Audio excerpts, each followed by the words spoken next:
হারাম টাকা দিয়া সন্তান লালন পালন কইরা এই সন্তানের বুজুর্গি আমি বাবা নষ্ট করেছি, এই সন্তানের বিলায়াত আমি বাবা নষ্ট করেছি। আমার সন্তান তো হারাম চিনত না, জানতো না, হারামের পথ আসর আমি বাবা তার উপরে বালাইছি। আমার সন্তান দুনিয়াতে আসলো, আমার ঘরের পরিবেশ আমি কি রাখলাম? ঘরের মধ্যে টেলিভিশন চললো, আমিও নাটক দেখলাম, সন্তানরেও লইয়া দেখলাম। সন্তান বেপরদা দেখা দেখা তার বুজুর্গি নষ্ট হলো, তার বিলায়ত নষ্ট হলো।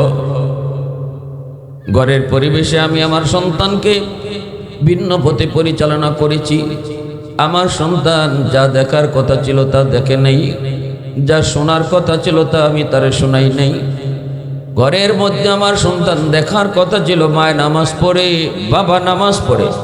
ঘরের মধ্যে সন্তান দেখার কথা ছিল মায় পর্দা করে। ঘরের ভিতরে সন্তান শোনার কথা ছিল কুরআন তিলাওয়াতের আওয়াজ, কিন্তু সেই আওয়াজ না শুনে আমার সন্তান গানের আওয়াজ শুনতেছে। এমনি ভাবে আমার সন্তানের বুজুর্গি আর উলায়াত নষ্ট করেছি আমি মা, আমি বাবা।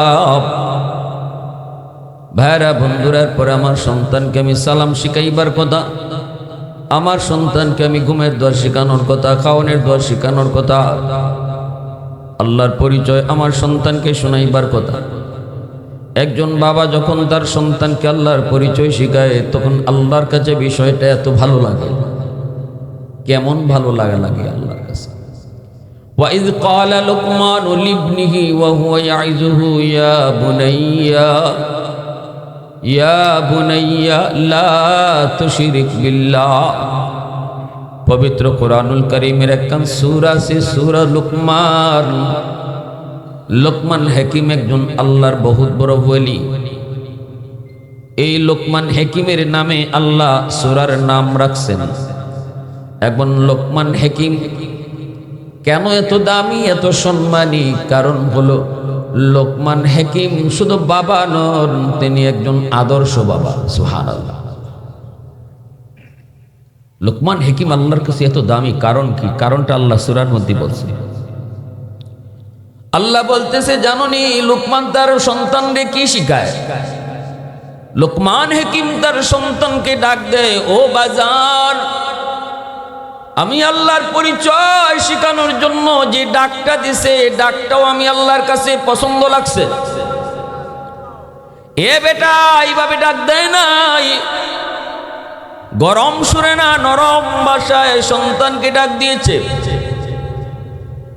বুনাইয়া শব্দের অর্থই হলো ও আমার প্রিয় পুত্র, ও আমার বাজান, ও আমার কলিজার টুকরা সন্তান। আমরা আমাদের সন্তানকে যত মায়ার সুরে ডাক দেই, সেই মায়ার সুরে ডাক দেওয়াটাকে বুনাইয়া বলে। আল্লাহ এই কথাটাই মেসেজ দিতে চান, দুনিয়ার বাবা মায়েরা শোনো, সন্তানকে যখন আমি আল্লাহর পরিচয় তুমি শিখাইবা, যখনই তারে নামাজের ট্রেনিং দিবা, যখনই তাকে মৃত্যুর পরবর্তী জীবনের বুঝ দিবা, যখনই তাকে কোরআন পড়ার কথা বলবা, যখনই তাকে নামাজের আদেশ দিবা, তখন তারে মায়ার ভাষায় তারে ডাক দিও, নরম নরম ভাষায় তুমি ডাক দিও। নামাজ পড়ে না, লাঠি লইয়া তারে ফিটাইও না। নামাজ পড়তে চায় না, ফজরের সময় তুমি উঠছো, সন্তান ঘুমায় রইছে, এই সন্তানরে গিয়া এ পোলা, এ বেটা, এ হারামজাদা, না আজান হয়ে গেছে, নামাজ পড়বি না। আল্লাহ বলে নো, শিখো লোকমানের কাছ থেকে। সুবহানাল্লাহ জোরে বলে। মাথায় হাত বুলায় দেখো বাজার, ফজরে আজান হয়ে গেছে, উঠো। সুবহানাল্লাহ। পিঠে হাত বুলায় বলো বাজান, ও আমার আব্বা, ও আমার মা, ফজরের আজান হয়ে গেছে, উঠো। আল্লাহ পাক বলে দেখো লোকমানে কত সুন্দর করে তার সন্তানকে ডাক দিয়েছে। এরপরে আমি আল্লাহর পরিচয় তারে শিখায়, আল্লাহর কাছে লোকমান হাকিমের সেই ভাষাগুলো এত ভালো লাগলো। লোকমান হাকিম সন্তানকে বুঝাইছেন যেই ভাষায়, সেই ভাষাটাকে আল্লাহ পাক এত পছন্দ করলেন, আল্লাহ নিজের ভাষা বানাইয়া কোরআনুল কারীমের আয়াত হিসাবে নাজিল করে দিছে। আওয়াজ দেখো না সুবহানাল্লাহ। প্রশংসা করব কার? একটু আওয়াজ দিয়ে কন্যা কার? वहदत की हिफाजत नहीं बेकुव्वत बाजू, वहदत की हिफाजत नहीं बेकुव्वत बाजू, आती नहीं कुछ कमी हक़ खुदा दाद, ऐ मर्द खुदा तुझको कुव्वत नहीं हासिल, जा बैठ किसी गार में अल्लाह को कर याद, ये सच है कि बातिल की तरफदार नहीं हम, गद्दार न समझो गम गद्दार नहीं हम, फूलों की तरह नरम मिजाज अपना है नजर, हम तीर नहीं नेज़ा व तलवार नहीं हम, हम तीर नहीं नेज़ा व तलवार नहीं हम। মুসলমানের আওয়াজ কও আল্লাহু আকবার। এজন্য আমার ভাইরা বন্ধুরা বলতেছিলাম, সন্তান মা বাবার কাছে বহুত বড় আমানত। আমানতের ব্যাপারে যেই বাপ মা খেয়ানত করবেন, হাসরের মাঠে সন্তানই মামলা দিব। আমিও দিতাম না, আপনার দুশমনও মামলা দিত না। মামলা দিব কলিজার টুকরা সন্তানে। এই মামলা থেকে যদি বাঁচতে হয়, সন্তানকে ঘরের পরিবেশে, ধর্মীয় পরিবেশে বড় করো, হালাল খানা খাওয়ায় বড় করো, পোশাক আশাক ধর্মীয় পোশাক পরায় বড় করো। মেয়েটা যদিও ছোট, তবুও তারে হাফ প্যান্ট পরায়ও না, তবুও তারে সেন্টু গেঞ্জি পরায়ও না। বিজাতীয় কালচারে পোশাক যদি মেয়েকে পরাও, যদিও আপনি বলেন বোঝে না, কিন্তু অবুঝ মেয়েটার ব্রেইনের মধ্যে, দেমাগের মধ্যে অমুসলিমদের পোশাকের বদ আসর যায় আসছি শিশুকালে পরব। আমরা মনে করি বুঝে না, কিন্তু আল্লাহ রসুল বলেন বুঝে। রসুল বলেন বুঝে, দুধের বাচ্চায়ও বুঝে, আল্লাহ রসুল বলছেন। আর আমি আপনি কই বুঝে না। আমারটা ঠিক না নবীরটা ঠিক? মাতুন না লাগে। আল্লাহ রসুল কইন মা বাবার বৈধ গোপন সম্পর্ক দুধের বাচ্চার সামনে করবা না, রসুল নিষেধ করছে। এখন আপনি প্রশ্ন করতে পারেন, এই বাচ্চায় বুঝে না সুঝে না, এখানে রসুল নিষেধ করলেন কেন? রসুলকে আমার আপনার মতো? রসুল নিজের থেকে কিছু বলেন? কার থেকে বলেন? আল্লাহর ইশারায়। দুধের বাচ্চার চোখ ভিডিও রেকর্ডার, কান অডিও রেকর্ডার। যতদিন কথা বলতে পারবে না শিশু বাচ্চা, তার কান দিয়ে যা শুনবো রেকর্ড করে রাখবো, চোখ দিয়ে যা দেখবো ভিডিও রেকর্ড করব। শিশুকালে দুধের বাচ্চায় যা দেখবো সিনারিটাও তার রেকর্ড থাকবো মেমোরিতে। অতএব আমার বাচ্চা যদি হায়ার শরম নিয়ে বড় হইতে চায়, তাহলে মা বাবার ওই বৈধ সম্পর্ক, গোপন সম্পর্ক রসুল নিষেধ করেছেন। এতে করে বোঝা যায় শিশু বাচ্চারা বুঝে, শিশু বাচ্চারা বুঝে। আপনি অবুঝ বাচ্চার সামনে গান বাজাইবেন, এই গানের বদ আসর তার বিলায়ত আর বুজুর্গি নষ্ট করতেছে। গান তার কানে রেকর্ড হইতেছে। টেলিভিশন দেখতে দেখে নাটক দেখতেছেন, সিনেমা দেখতেছেন, এই খারাপ চিত্রগুলি তার চোখে রেকর্ড করে রাখতেছে। বড় হওয়ার পরে সাপ্লাই দিবে। রেকর্ড যা হয় সাপ্লাই তাই হয়। এখন আপনি আপনার সন্তানের রেকর্ড কি করাবেন? কোরআন তেলাওয়াতের আওয়াজ না গানের আওয়াজ? নামাজ পড়ার দৃশ্য নাকি বেনামাজির দৃশ্য? এটা আপনি সিদ্ধান্ত নেবেন। বড় হওয়ার পরে কিন্তু সন্তান এগুলোই বাজাইব যেটা আপনি এতদিন রেকর্ড করাইছেন। টেপের মধ্যে রেকর্ড করাইবেন গান, শুনবেন তেলাওয়াত। অসম্ভব। টেপের মধ্যে তেলাওয়াত রেকর্ড করবেন, তেলাওয়াত বাজবো। গান রেকর্ড করবেন, গান বাজবো। ঠিক কিনা? এজন্য আমার ভাইরা বলতেছিলাম, সন্তান মা বাবার কাছে বহুত বড় আমানত। আমার সন্তান ঘরের মধ্যে কি শিখলো, কি পড়লো, কি দেখলো, এটা শিখাইতে বুঝাইতে হবে।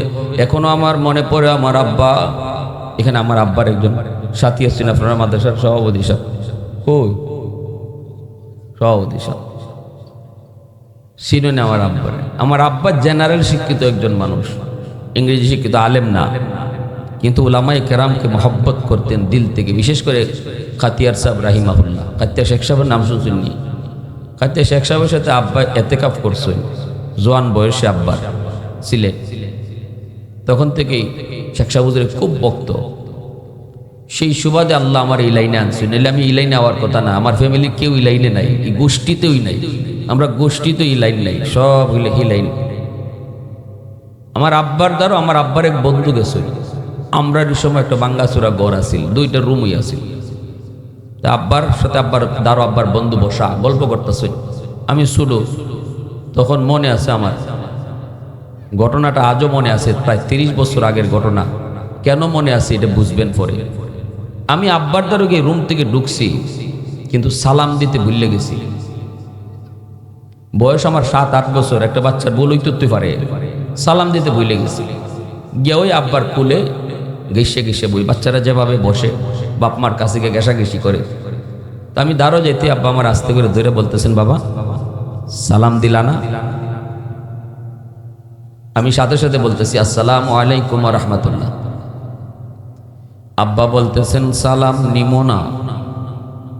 আমার আঙ্কেল যিনি বসা আব্বার বন্ধু, ইনি বলতেছে ওয়া আলাইকুম আসসালাম ওয়া রাহমাতুল্লাহ। আমার মাথায় হাত বুলায় বলতেছেন, বাবা আল্লাহ তোমার নেক হায়াত দিক, বাবা দোয়া করি। কিন্তু আব্বা বলতেছেন, না তোমার সালাম আমরা নিলাম না। আমি শুধু মানুষ সালাম নেয় কেমনে আর না নেয় কেমনে তো বুঝি না। তো আব্বা বলতেছেন সালাম নিলাম না। তো আমার আঙ্কেল বলতেছে, ভাই বাদ দেন, শুধু মানুষ বুঝছে না তো, এখন তো সালাম দিছেই। আব্বা বলতেছেন, না এখন যদি তার এই সালাম গ্রহণ করি তাহলে এই ভুলটা সারা জীবন তার ইয়াদ থাকবে না, তার এই ভুলটা সারা জীবন ইয়াদ রাখাইতে হবে। কি করতে হবে? আব্বা আমাকে বলতেছেন, তুমি রুম থেকে বের হও, রুম থেকে বের হইয়া আবার তুমি রুমে ঢুকো। তখন কিন্তু আমি মাদ্রাসায় পড়ি না, আমি স্কুলে পড়ি, তখন ক্লাস 4 হবে, 4 বা 5 এই ধরনের। আব্বা আমারে বলতেছেন রুম থেকে বের হও। আব্বু তোমারে যেভাবে সালাম শিখাইছি, কোনো মেহমান দেখলে, ঘরে কোনো মেহমান দেখলে অথবা বড় কাউকে দেখলে রুমে ঢুকার সময় সালাম দিয়ে ঢুকতে হয়। আমি বের হয়ে গেছি, আবার সালাম দিয়ে রুমে ঢুকছি, তখন আব্বা আমাকে কোলে নিয়ে কপালে চুমো দিছেন, আদর করছেন। ওই দিন যে আমি আব্বা আমাকে রুম থেকে বের করাইয়া আবার সালাম দিয়ে ঘরে ঢুকাইছেন, সেই স্মৃতি আজও আমার মনে পড়ে। সুবহানাল্লাহ। এজন্যই আল্লাহ পাক বলেন, লোকমান হাকিমের নামে সূরার নাম করে আল্লাহ বুঝাই দিলেন, দুনিয়ার বাপ মারা শুধু মা বাবা হইও না, আদর্শ বাপ মা হও। বাবা হওয়া সহজ, লোকমানের মতো বাবা হওয়া কঠিন। বাবা হওয়া সহজ, আদর্শ বাবা হওয়া কঠিন। মা হওয়া সহজ, আদর্শ মা হওয়া কঠিন। ওই যে কুতুবউদ্দিন বখতিয়ার কাকির মা, মঈনুদ্দিন চিশতির মা, প্রথম দিন মঈনুদ্দিন চিশতির চেহারা দেখা 90,000 হিন্দু একই টাইমে কালেমা পড়ে মুসলমান হয়েছে। মঈনুদ্দিন চিশতির মা বলতেছে, বাবা মঈনুদ্দিন, এটা তোমার কোনো বাহাদুরি নয়, বাহাদুরিটা আমি মার। কারণ আমি মা, তোমাকে কোনোদিন অজু সারা দুধ খাওয়াই নাই। কুতুবউদ্দিন বখতিয়ার কাকির মা উস্তাদ কয়, ও কুতুবউদ্দিনের মা, তুমি বলছো আলিফ বা শিখামু, কিন্তু ছেলে তো আমাকে 15 পারা কোরআন হিফজ শুনাইছে। তুমি বলতেছো আলিফ বা শিখানোর কথা, আর তোমার কুতুবউদ্দিন আমাকে 15 পারা হিফজ শোনায়। কেমনে কি হলো কিছুই তো বুঝি নাই। কুতুবউদ্দিন বখতিয়ার কাকি ভারতের বহুত বড় বলি মঈনুদ্দিন চিশতি রহমতুল্লাহ আলাইহির শাগরিদ। মা বলতেছে, উস্তাদজি খুদার কসম, আমি মা নিজেও জানি না, তবে আমার যতদূর মনে পড়ে, আমার কুতুবউদ্দিনকে আমি যখনই দুধ খাওয়াইতাম তখনই আমি মা কোরআন তেলাওয়াত করতাম। যখনই আমার কুতুবউদ্দিনকে আমি দুধ খাওয়াইতাম তখনই তিলাওয়াত করতাম। মনে হয় দুধের সাথে তিলাওয়াত যায় ঢুকছে। আল্লাহু আকবার জোরে বলেন। মা হওয়া সহজ, আদর্শ মা হওয়া কঠিন। নবী আসার দরজা আল্লাহ বন্ধ করেছে, কিন্তু ওলি আল্লাহ আসার দরজা আল্লাহ বন্ধ করে নাই। নবী আসার দরজা বন্ধ, চিশতি আসার দরজা বন্ধ না, জিলানি আসার দরজা আল্লাহ বন্ধ করে না। জিলানির মার মতো মা হও, জিলানির বাবার মতো বাবা হও, চিশতির মার মতো মা হও, আজও আল্লাহ জিলানির জন্ম দিবে, আজও আল্লাহ মঈনুদ্দিন চিশতির জন্ম দিবে। ঠিক কিনা জোরে কর। এজন্য ভাইয়ের আমার, এরপরে আমার সন্তান ঘরে আমার যদ্দুর ক্ষমতা, যদ্দুর শিখানোর দায়িত্ব আমি শিখাইলাম। ঘর হলো আমার সন্তানের জন্য সর্বপ্রথম বিদ্যালয়, মা বাবা হলো তার সর্বপ্রথম শিক্ষক। ঘরের মধ্যে আমার সন্তান সর্বপ্রথম, বিদ্যালয়ে সর্বপ্রথম শিক্ষকের কাছ থেকে যা শিখবে মরণ পর্যন্ত সেটা আসর থাকবে। এরপরে যখন আমি তারে পড়ালেখার জন্য প্রতিষ্ঠানে দিব, একটু খেয়াল করা দরকার। আমার সন্তানের শিশুকাল হলো ফাউন্ডেশন, জীবনের ফাউন্ডেশন হলো শিশুকাল। ফাউন্ডেশন যত মজবুত হয় ঘর তত মজবুত হয়। শিশুকালটা হলো জীবনের ফাউন্ডেশন। ওই ফাউন্ডেশনের বয়সটা কোন পরিবেশে তারে পড়ালেখা করাবো? ওই পরিবেশে পড়ালেখা করাবো যেখানে নামাজ নাই, কালাম নাই, আল্লাহর পরিচয় নাই। আর আমি যদি তার ওই পরিবেশে পড়ালেখা করাই যেখানে গেলে পড়ে আমার সন্তানের ফাউন্ডেশনটা মজবুত হইব ইসলামের উপরে, ধর্মের উপরে, ইমানের উপরে, আল্লাহর পরিচয়ের উপরে। শিশুকালটাতে দেখবে চারদিকে কোরআন তেলাওয়াতের আওয়াজ, শিশুকালটাতে দেখবে নামাজ পড়ার দৃশ্য, শিশুকালটাতে দেখবে আমার নবীর দুরুদের আওয়াজ, শিশুকালটাতে দেখবে টুপি আর পাঞ্জাবির চিত্র। এই চিত্রগুলি দেইকা দিল আর দিমাগের ভিতরে বসবে, কোরআন তেলাওয়াতের আওয়াজ তার দিলের ভিতরে বসবে। পাথরে খুদাই করে লিখলে যেইভাবে লেখা হয়ে যায়, শিশুকালে যা দেখে সেটাও এইভাবে খুদাই করে লেখা হয়। এই লেখা কোনোদিন মুছে না। ঢাকা ইউনিভার্সিটির বাংলা বিভাগ নাস্তিকদের ভিড়েও যদি যায়, সন্তানে কলি যায় তো পাথরে খুদাই করে কোরআন লিখা, পাথরে খুদাই করে নবীর নাম লিখা, পাথরে খুদাই করে আল্লাহ রসুলের নাম লিখা। কারণ আমার সন্তানকে আমি শিশুকালে মাদ্রাসায় পড়াইছি, একদিন না, 2 দিন না, মিনিমাম 5টা বছর। এরপরে যদি ডাক্তারও বানাই, কোনোদিন কোরআনের বিপক্ষে কথা বলবে না। ইউনিভার্সিটিতে পড়লেও আল্লাহ রসুলের বিরুদ্ধে যাবে না। নাস্তিকদের ভিড়ে যায়ও রসুলের প্রেমিক আর কোরআনের সৈনিক হবে।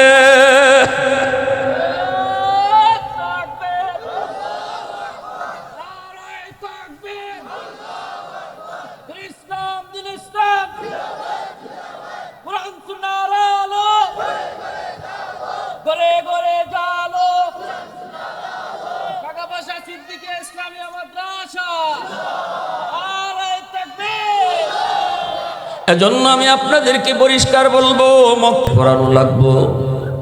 এরপরে যদি তারে প্রফেসর বানান, ডাক্তার বানান, অসুবিধা নেই। আমরা এমন বলবো না সবাই মুফতি সাহেব হয়ে যান, ডাক্তার হওয়ার দরকার নেই, এমনটা বলবো না। আমরা বলবো ডাক্তার বানান, ইঞ্জিনিয়ার বানান, প্রফেসর বানান, জজ বানান, ব্যারিস্টার বানান, অসুবিধা নেই। কিন্তু সবার আগে মুসলমানের সন্তান বানান।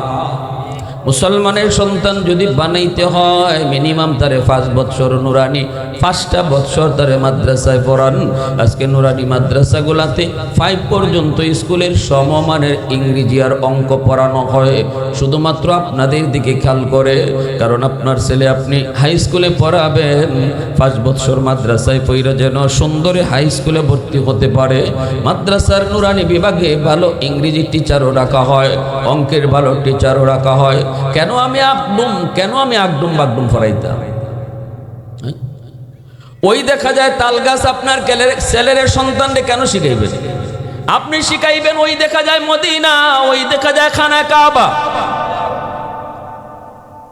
এই কথাটা এই সন্তান হাসরের মাঠে আল্লাহরে কইব, আল্লাহ আমারে সাইকেল দৌড়ানি শিখাইছে, ব্যাঙ্গের ফাল শিখাইছে, নামাজের ট্রেনিং শিখায় নাই।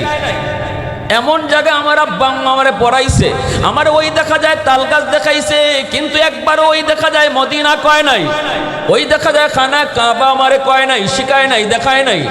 যার কারণে আজকে আমি বেনামাজি হয়েছি, যার কারণে আমি আজকে ঘুষখোর হয়েছি, যার কারণে আজকে আমি চিটার হয়েছি। আল্লাহ সিদ্ধান্ত ছিল আমার বাপ মার, ভুল করলে আমার বাপ মায় করছে, আমি না। এরপরও যদি আমারে তুমি জাহান্নামে দাও, আমার চেয়ে ডাবল শাস্তি আমার বাপ মারে দিবা। নাউজুবিল্লাহ, জোরে কোন। রব্বানা আতিহিম দিফাইনি মিনাল আযাব ওয়ালআনহুম লানান কাবীরা। এইভাবে আল্লাহর আদালতে সন্তান মামলা দিবে, মা বাবার বিরুদ্ধে মামলা দিবে। অতএব আল্লাহর আদালতে সন্তানের মামলা থেকে যদি বাঁচতে হয়, তাহলে অবশ্যই সন্তান শিশুকালটা ধর্মীয় শিক্ষায় তার পড়ালেখা শুরু করানো লাগবে। মুসলমানের সন্তানের পড়ালেখা শুরু হবে মাদ্রাসা দিয়া। এই চিন্তা করে উলামায়ে কেরাম নুরানি বিভাগটাতে স্কুলের সিলেবাস এড করছেন। শুধু আপনাদের চিন্তা করে যে মুসলমানের সন্তানের পড়ালেখা শুরু হবে মাদ্রাসা দিয়া, মুসলমানের সন্তানের পড়ালেখা শুরু হবে মুসলমানি শিখাইয়া। আওয়াজ দেন না কেন? মুসলমানের সন্তানের পড়ালেখা শুরু হবে মুসলমানি শিখাইয়া। ডাক্তার তার বড় পরিচয় না, ইঞ্জিনিয়ার তার বড় পরিচয় না, তার সবচেয়ে বড় পরিচয় সে মুসলমানের সন্তান। এজন্য মুসলমানই আগে শিখো, আগে মুসলমানের বাচ্চা বনো, এরপরে ডাক্তার হও, ইঞ্জিনিয়ার হও, প্রফেসর হও। আর যদি কোনো বাপ মা নিয়ত করে আমার সন্তানকে হাফেজ বানাবো, আলেম বানাবো, তাহলে তো নূরুন আলা নূর। এর উপরে তো বাপমার সুন্দর সুন্দর সিদ্ধান্তই হতে পারে না। যে বাপমা সিদ্ধান্ত নেই আমার সন্তানকে ডাক্তারও না, ইঞ্জিনিয়ারও না, আলেম বানাবো, হাফেজে কোরআন বানাবো। শিশুকালটা আমার সন্তানের জীবনের ফাউন্ডেশন, এটা মজবুত করেন। আল্লামা ডক্টর ইকবাল অক্সফোর্ডে পড়ালেখা করতে যাবেন, মারে কইছিলেন, মা টিচারে পড়াইব এও ইহুদি, ডানে থাকবো আমার ক্লাসমেট এটাও খ্রিস্টান, বামে একটা বই রয়েছে এটা ইহুদি, পিছে একটা আমার খোসা দেয় এটাও ইহুদি। আম্মা আমি সব ইহুদ আর খ্রিস্টানের মাঝখানে মুসলমানি লিয়ে থাকবো কেমনে? মায়ে কইছিল, বাবা ইকবাল খোদার কসম, আমি মা কসম খেয়ে কইতে পারি বিন্দু পরিমাণ তোমার মুসলমানি নষ্ট হবে না, কারণ আমি মা শিশুকালে তোমার চোখে মদিনার সুরমা লাগাই দিছে। টিচার তোমার ইহুদি, দেখবা তুমি মদিনা, ডানে তোমার খ্রিস্টান, দেখবা তুমি মদিনা, বামে তোমার ইহুদি, দেখবা তুমি মদিনা, কারণ আমি মা জানি কোন সময়টাতে মদিনার সুরমা লাগাইতে হয়। আমরা ওই সময়টাতেই বাপমা ভুল করি, ওই সময়টাতেই আমরা বাপমা ভুল করি, অবহেলায় সন্তানের এই মূল টাইমটা নষ্ট করি। পরে কান্দি, পরে চোখের ফাটি ফালাই, পরে কান্দাকাটি করি। এজন্য যে এলাকায় যে মাদ্রাসা আছে এই মাদ্রাসার কদর করবেন। মাদ্রাসার সহযোগিতা খালি টেকা দিয়ে পয়সা দেয় না, এটা বড় কোনো সহযোগিতাই না। সবচেয়ে বড় সহযোগিতা হলো নিজের প্রিয় সন্তানকে মাদ্রাসায় পড়ানো, ঠিক কিনা জোরে কন? ভাইয়েরা বন্ধুরা, জন্য বলতেছিলাম, কেউ যদি মনে করে মাদ্রাসায় টাকা দিয়া মাদ্রাসা আমি টিকায় রাখছি, এটা ভুল কথা। মাদ্রাসা কেউ টিকায় রাখে না, মাদ্রাসা টিকায় রাখেন কে? আমি টাকা দিয়া সহযোগিতা কইরা মাদ্রাসা আমার সন্তান পড়ালেখা করায়া কোরআনের শিক্ষা জমিনে চালু রাইকা আমি দুনিয়াতে বাঁচার সুযোগ পাইছি। কারণ কোরআনের শিক্ষা যদি জমিনে না থাকতো আল্লাহ পাক কাউকে জমিনে রাখতেন না। আল্লাহর কালামের শিক্ষা জমিনে বন্ধ হয়ে গেলে মেম্বারকে আল্লাহ তার চেয়ারে রাখবেন না, চেয়ারম্যানকে আল্লাহ তার চেয়ারে রাখবেন না, এমপিকেও তার চেয়ারে রাখবেন না, দোকানদারকে দোকানে বসার সুযোগ দিবেন না, শিল্পপতিকে তার শিল্প কারখানা নিয়ে বেঁচে থাকার সুযোগ দিবেন না, জমিদারকে তার জমিদারি করার সুযোগ দিবেন না। আল্লাহ পাক রব্বুল আলামিন পরিষ্কার ঘোষণা দিয়েছেন, শোনো, যেই জমিনে আমার কোরআন থাকবে না, কোরআনের শিক্ষা থাকবে না, ওই জমিনও আমি রাখবো না। এজন্য কিয়ামতের আগ মুহূর্তে জিবরাইল আমিন জমিনে আসবেন কোরআনের হরফগুলি উঠায় নেওয়ার জন্য। কোরআনের মাসহাফ থাকবে, শুধু পৃষ্ঠা থাকবে, হরফ থাকবে না। কারণ কোরআনের হরফ থাকবে আর কিয়ামত হবে, হয় না।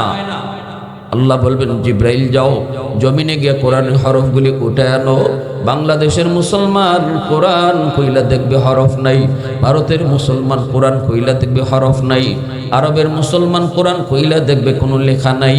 তখনই বুঝবেন দুনিয়ার হায়াত শেষ, আল্লাহ দুনিয়া রাখবে না। অতএব আমার আপনার এই দুনিয়াদারি আল্লাহ টিকায় রাখছে কোরআনের উসিলায়, কোরআনের শিক্ষার উসিলায়, হাফিজ কোরআনের উসিলায়, আলেমে দ্বীনের উসিলায়। এজন্যই তো কোরআনওয়ালাদের জন্য আসমান জমিনের সব মাখলুক দোয়া করে, ইন্নাল আলিমা ইস্তাগফিরু লাহু মান ফিল আরদ ওয়ামান ফিস সামা হাত্তাল হিতানু ফি জাওফিল মা ওয়া ফি রিওয়ায়াতিন আন-নামলাতু ফি জুহরিহা আন-নামলাতু ফি জুহরিহা। রাসূল বলেন উম্মতের দল, মাদ্রাসার কদর, আলেম উলামার কদর তোমরা যদি নাও বুঝো, আসমান জমিনে আর যত মাখলুক রয়েছে ওরা কিন্তু ঠিকই বুঝে। গর্তের পিপিলিকা বলো, পানির নিচের মাছ বলো, সবাই কিন্তু একই দোয়া করে, আল্লাহ হাফেজের হায়াত তুমি বাড়ায় দাও, উলামায়ে কেরামের সংখ্যা তুমি জমিনে বাড়াও, আল্লাহ মাদ্রাসার সংখ্যা তুমি জমিনে বাড়াও, আল্লাহ মাদ্রাসাকে দিন দিন তুমি বড় করো। কারণ মাসে জানে আলেমের হায়াত বাড়লে জমিনের হায়াত বাইরা যায়, উলামায়ে কেরামের সংখ্যা বাড়লে জমিনে হায়াত আল্লাহ বাড়ায় দেয়, মাদ্রাসার সংখ্যা বাড়লে জমিনে হায়াত আল্লাহ বাড়ায় দেয়। এজন্যই তো আমাদের আকাবিরগণ যেখানে যাইতেন সেখানে যাইয়েই সবার আগে মাদ্রাসা কায়েম করতেন। কারণ তারা অন্তর্যুগে দেখতেন না আসমানের খুঁটি হলো মাদ্রাসা, আসমান দাঁড়ায় আছে মাদ্রাসার উপরে। আল্লাহু আকবার, জোরে কর। এজন্যই আমাদের আকাবিরগণ যেখানে যাইতেন সেখানে যায় মাদ্রাসা আগে কায়েম করতেন। কাতিয়ার সাহেব রাহিমাহুল্লাহ আজকে দুনিয়াতে নাই, কাতিয়ার শেখ সাহেব এখনো বাটি এলাকায় গেলে পরে অসংখ্য মাদ্রাসা পাওয়া যায়। তারা বলে হুজুর এই মাদ্রাসাখানা কাতিয়ার শেখ সাহেব রাহিমাহুল্লাহ তিনি প্রতিষ্ঠা করে গেছেন। ময়মনসিংহ আমরা বিভিন্ন এলাকায় যাই, গেলে পরে কেউ হুজুর আপনাদের সিলেটের নুরুদ্দিন ঘরপুরি রহমতুল্লাহি আলাইহির হাতে এই মাদ্রাসা গড়া। কি পরিমাণ যে আছে হিসাব। ওই তাদের ওয়াজি আছিল একটা, ভাই মাদ্রাসা আছে আপনাদের এলাকা? না হুজুর নাই। তাড়াতাড়ি আও, বসো। বইয়ের দুই কথা কইছেন, বাঙ্গা বাঙ্গা কথা মানুষের দিলে লেগেছি গে, ভাই জায়গা দিবাই কাটাই। একজনে হুজুর আমি জায়গা দেব, তাই জায়গা দিলাইছেন। কোন জায়গা? জায়গা মাফো মাপে দেব। এই ভাই তুমি ঘরের টাকা দিবা। এখানে বইয়ে ওই মাদ্রাসা একদিনে বানাই দিয়ে আইসে। তারা এটা ভালো করে জানতা যে এই জমিনে মাদ্রাসা থাকবে তো আসমানি গজব আসমানে থাকবে, জমিনি গজব জমিনে থাকবে, আজাব গজব আসবে না। মাদ্রাসা থাকবে না তো আজাব গজব দিয়ে আল্লাহ জমিন ধ্বংস করে। তাইলে মাদ্রাসা টিকায় রাখতে হবে নিজের ফায়দার জন্য। আমি যদি 1 লক্ষ টাকা মাদ্রাসায় দান করি, এর অর্থ হলো আমি মাদ্রাসা টিকায় রাখছি না, মাদ্রাসার উসিলায় আল্লাহ আমারে টিকায় রাখছে। একজন ছাত্ররে খাওয়াই, এর অর্থ এই না যে আমি খাওয়াই, কইমুখী যে আল্লাহ এই ছাত্রটার উসিলায় আমরা ঘরের সবরে খাওয়াই। জোরে করি না সুবহানাল্লাহ। এই কথাটা আল্লাহ নবী বলেছেন, ইন্নাল আলিমা ইস্তাগফিরু লাহু মান ফিল আরদ ওয়া মান ফিস সামা হাত্তাল হিতানু ফি জাওফিল মা। ভাইরা বন্ধুদের জন্য একটু মন দিয়ে শুনেন, এই মাদ্রাসায় আপনাদের এলাকার জন্য এই মাদ্রাসাখানা রহমত, সিদ্দিকিয়া মাদ্রাসাখানা রহমত। মাদ্রাসা থাকবে তো আল্লাহ রহমতের চাদর দিয়ে এলাকা ডেকে রাখবে। আমি মাদ্রাসার কদর করব, আল্লাহ আমারে কদর করব। আমি মাদ্রাসার সন্তান দিব, আল্লাহ পাক আমার সন্তানকে হাফেজ আলেম বানাইব। এই সন্তানের মাথায় পাগড়ি পরাইব মানুষ, আর আমি বাপমার মাথায় পাগড়ি পরাইবেন আল্লাহ নিজে। মান কারা আল কুরআন ওয়া আমিলা বিমা ফিহি উলবিসা ওয়ালিদাহু তাজান ইয়াউমাল কিয়ামা দাউহু আহসানু মিন দাউইশ শামস। নবীজি বলেন কিয়ামতের ময়দানে আল্লাহ পাক একটা পাগড়ি আর মুকুট হাতে নিয়ে আল্লাহ পাক দাঁড়ায় থাকবো। কই তোমরা বাপ মা? নবীর বাপ মা এসে কইব মালিক আমরা তো অমুক নবীর আব্বা, অমুক নবীর আম্মা, আমি তো অমুক নবীর আম্মা, অমুক নবীর আব্বা। আল্লাহ বলবেন আমি নবীর বাপ মারে তালাশ করি না। সাথে সাথে হাফেজে কোরআন আলেমের বাপ মায় কইব আল্লাহ আমি তো অমুক হাফেজের মা, অমুক আলেমের বাবা। আল্লাহ হাসরবাসীর সামনে বলবেন আমি আজ তোমাদেরকে খুঁজতেছি। দুনিয়ার জমিনে তোমরা মাদ্রাসার দিকে সন্তান নিয়ে গেছো, আর 90টা ছেলে বাচ্চা সন্তান নিয়ে গেছে তারা স্কুলের দিকে, তুমি আইছিলা মাদ্রাসার দিকে। তোমার দিলের ভিতরে বিন্দু পরিমাণ ওই চিন্তা ছিল না আমার ছেলেটা খাইব কেমনে, চলবো কেমনে, পড়বো কেমনে। মানুষ তোমারে বাধা দিয়েছে, মাদ্রাসায় পড়ায়ও না, সার্টিফিকেট নাই, চাকরি নাই বাকরি নাই, কেমনে চলবো, কেমনে খাইবো। কিন্তু তোমার দিলের ভিতরে ছিল রিজিকের মালিক তো আমার আল্লাহ। আমি আল্লাহ তো রিজিকের মালিক, আমার নাম তো রাজ্জাক। আমি তো মানুষ দুনিয়াতে যাওয়ার আগে তার রিজিক পাঠাই। এজন্য সন্তান দুনিয়াতে আসে পরে, আগে তার রিজিক আসে। মার বুকে আল্লাহ দুধ আগে পাঠায়, এরপরে সন্তান দুনিয়ায় আয়। এর দ্বারা আল্লাহ বুঝিয়ে দিলেন, ও আমার বান্দা বান্দিরা, রিজিকের তালাশে বের হইয়া তুই আমারে বলিস না, দোকানদারি করতে যায় তুই নামাজের কথা বলিস না, কারণ তুই পরে আইস, তোর রিজিক আমি আগে পাঠাইছি। সুবহানাল্লাহ। আমারে ভুলিস না, আমারে ভুলিস না, আমার বিধান তুই ভুলবি না। এজন্য আল্লাহ পাক কই, তোমরা বাপ মা যারা মানুষের কথায় কান দাও নাই, বরং আমি আল্লাহকে রাজ্জাক যাই নাই, মাদ্রাসায় বাচ্চা নিয়ে আইছো আর মাদ্রাসার পরিবেশই তারে দিয়া গেছো। ওই দিনে আমি আল্লাহ তোমার জন্য পাগড়ি বানায় রাখছি, ওই দিনই তোমরা বাপ মার জন্য পাগড়ি বানায় রাখছি। সন্তানের মাথায় পাগড়ি পরাইবো মানুষ, সন্তানের মাথায় পাগড়ি পরাইবো তার উস্তাদগণ, সন্তানের মাথায় পাগড়ি পরাইবো এলাকার মুরব্বীগণ, কিন্তু তোমরা বাপ মার মাথায় পাগড়ি পরাইবো আমি আল্লাহ। প্রশংসা করব কার? একটু জোরে আওয়াজ দিয়া বলেন না, কার? আহাদুল লাইসা কামিসলিক সামাদুল লাইসা কাফাদুলিক লিমানিল মুলকু তুগীতু সাদাওয়ার খুদাই তু খুদাওয়ান্দ ইয়াবি নি তু খুদাওয়ান্দ ইয়াসারি তু খুদাওয়ান্দ জমিনি তু খুদাওয়ান্দ সামাই তু রহিমি তু করিমি তু সামিই তু বসিরি তু মুইজ্জি তু মুযিল্লি তু মালিকুল আরশি বজাই বরি আজ খুরদন ও খুফতন বরি আজ তুহমতে মরদন বরি আজ বিম উমিদি বরি আজ রঞ্জ বালাই। আল্লাহু আকবার, জোরে কও।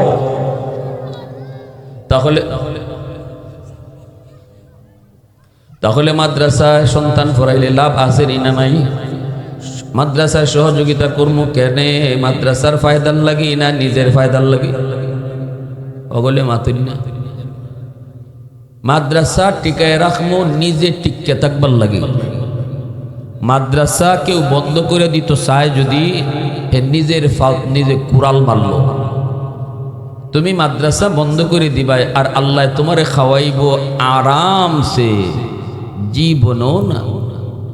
সব আল্লাহ সয় না, আল্লাহ কিছু কিছু বিষয় সইত পারেই না। টাকলা মুরাদের কথা ইয়াদ নাই? মমি সিংহের মাদ্রাসা শিক্ষার দরকার নাই হওয়ার কারণে গজবটা আইছিল কেমনে? নিজের দল থেকে আইছে গজব। দল থেকে বহিষ্কার, এমপিগিরি বহিষ্কার, মামলা গেছে কি আসমানও, মামলা গেছে কি কই? মাদ্রাসার বিরোধিতা করলে মামলা আসমানও জায়গা, জমিনও আর থাকে না। আলেমুল আমার বিরোধিতা করলে মামলা আসমানও যায়, জমিনে থাকে না। এজন্যই আল্লামা রাসূল সাল্লাল্লাহু আলাইহি ওয়াসাল্লামের আপন চাচাতো ভাই, এই উম্মতের সবচেয়ে বড় মুফাসসির রাইসুল মুফাসসিরিন আব্দুল্লাহ ইবনে আব্বাস রাদিয়াল্লাহু তাআলা আনহু বলেন, কেউ যদি মাদ্রাসার বিরোধিতা করে, আলেমদের সাথে বিদ্বেষ থাকে আর এই কথা কয়, দূর মৌলবীরারে দিয়ে কি তুই তো এরাই দেশটারে নষ্ট করছে, এই ধরনের কথা কইয়া হ্যাঁ কপালে কর ফালাইয়াও যদি কবরও যায়। রাইসুল মুফাসসিরিন বলছেন, আমি কসম খাইয়া বললাম সে বেঈমান হইয়া মরছে, আর কবর খুঁজতে দেখো তার চেহারা কিবলার দিকে নাই। তোমরা রাখছিলা কিবলামুখী কইরা, ফেরেশতারা কিবলা থেকে মুখ ঘুরাইয়া দিছে। এই উম্মতের ভিতরে উনার চেয়ে আল্লাহর কালাম আর কেউ বেশি বুঝে নাই। রাসূল সার্টিফিকেট দিয়ে গেছে। সেই রাইসুল মুফাসসিরিন আব্দুল্লাহ ইবনে আব্বাস বলছেন যে মাদ্রাসা এবং আলেম সমাজের প্রতি অন্তরে ঘৃণা রাখিয়া, বিদ্বেষ রাখিয়া সে যত বড় নামাজি হোক আর যত বড় হাজি হোক, তোমরা কবর খুঁজতে দেখো তার চেহারা কিবলার দিকে নাই, ফেরেশতারা কিবলা থেকে মুখ ঘুরাইয়া দিছে। এজন্য রাসূল বলছে, কুন আলিমান আও মুতাআল্লিমান আও মুহিব্বান আও মুঈনান ফালা তাকুন খামিসা। 5 নম্বর দলে যাইও না, 4 দলের ভিতরেই থাকো। 5 নম্বর দলে যাইও না। ওই মাদ্রাসাত পড়ো, নাইলে পড়াও, নাইলে এদেরকে ভালোবাসো আর সাহায্য করো মন খুলিয়া। একজন ভাই হিম্মত করে বলেন, হুজুর ইনশাআল্লাহ আল্লাহ যেন আমার আওলাদ থেকে এই মাদ্রাসায় পড়াইয়া হাফেজ আলেম বানায়। 5,000 টাকা, 10,000 টাকা, 2,000 টাকা, এই বড় মজলিস থেকে একজন ভাই সবার হাতটা জাগান, আল্লাহরে হাজির নাজির রেখা আপনি মাদ্রাসায় আপনার কষ্টের টাকা থেকে 2000 টাকা দিবেন। একজন ভাই হিম্মত করে হাতটা লাগান ইনশাআল্লাহ। কি নাম? জনাব আবুল খায়ের চৌধুরী সাহেব। কয় হাজার? মাশাআল্লাহ 2000 টাকা নগদ দিলাইছেন। জোরে কই মারহাবা। আল্লাহ তুমি কবুল করো, মঞ্জুর করো। আল্লাহ জানে মালে বরকত দান করো। আমিন ইয়া রাব্বাল আলামিন। আরেকজন ভাই হিম্মত করে 1000।